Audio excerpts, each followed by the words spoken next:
પ્રભુ ઈસુના ગૌરવી નામમાં આજની પ્રેમી સલામ. જય મસીહ કી.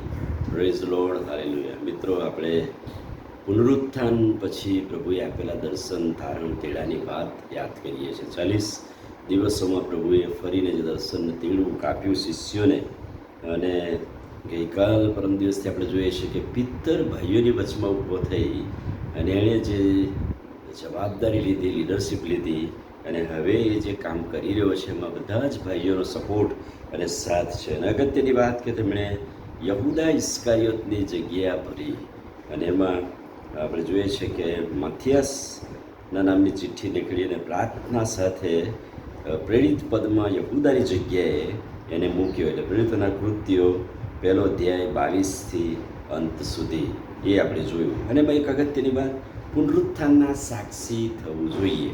એનો અર્થ એમ થયો કે જે કોઈ વ્યક્તિ પ્રભુ ઈસુ પર ભરોસો કરે, એમણે એ ટાઈમે પ્રભુ ઉઠ્યા અને પુનરુત્થાનની વાત સાક્ષી આપી અને લોકોએ સ્વીકાર્યું, ને પછી એ પ્રવાહ ચાલતો રહ્યો આજ દિન સુધી.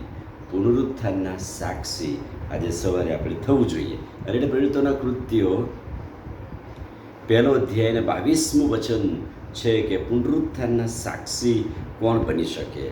અને એટલે જો તમે પ્રભુનું વચન સંત પાઉલ 1 કોરિન્થી 15મો અધ્યાય 4થા વચનથી 8મા વચનમાં પાઉલ પુનરુત્થાનના સાક્ષી વિશે શું કહે છે?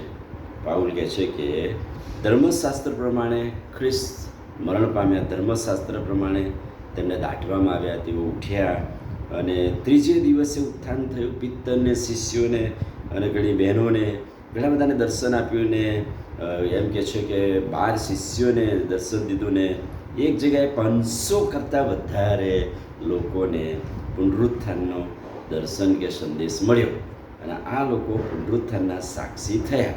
બીજા પણ શિષ્યો હતા કે જેઓ પુનરુત્થાનના સાક્ષી બન્યા. સંત પાઉલનો આ મત હતો, અને પાઉલ એમ કહે છે કે અકાળે જન્મ્યો હોય એમ મને પણ એ પુનરુત્થાનનો દર્શન થયા, ને એટલે હું એનો સાક્ષીરૂપ છે. બોલો, ત્યાર પછી પ્રવાહ ચાલતો રહ્યો છે, અને આપણા સુધી એ પુનરુત્થાનની વાત આવીને આપણે પણ પુનરુત્થાનના સાક્ષી બનવું જોઈએ.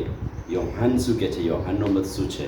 યોહાનની સુવાર્તા 21મો અધ્યાય અને 24મું વચન, જે શિષ્ય, એટલે કે યોહાન પોતે પોતાના વિશે કહે છે, આ વાતો સંબંધી સાક્ષી આપે છે, તેણે આ વાતો લખી છે, તેની સાક્ષી ખરી છે. પુનરુત્થાનની સાક્ષી, પુનરુત્થાનના સાક્ષી બનવાની વાત. 1 યોહાન 1 અને 1, જે આરંભથી હતું તે મેં સાંભળ્યું, જે મેં પોતાની આંખે જોયું, જેને નિહાળ્યું, અને એ અમે તમને કહી સંભળાવીએ છીએ. આરંભથી જે હતું, જે વાતો હતી, એ મેં જોઈ, સાંભળી અને તમને કહીએ છીએ. આજે સવારે પુનરુત્થાનના સાક્ષી થવા માટે આપણને પણ આ પ્રભુનું વચન ઉત્તેજન આપે છે કે આપણે પણ પુનરુત્થાનના સાક્ષી થવું જોઈએ. આમીન. પ્રાર્થના કરીએ.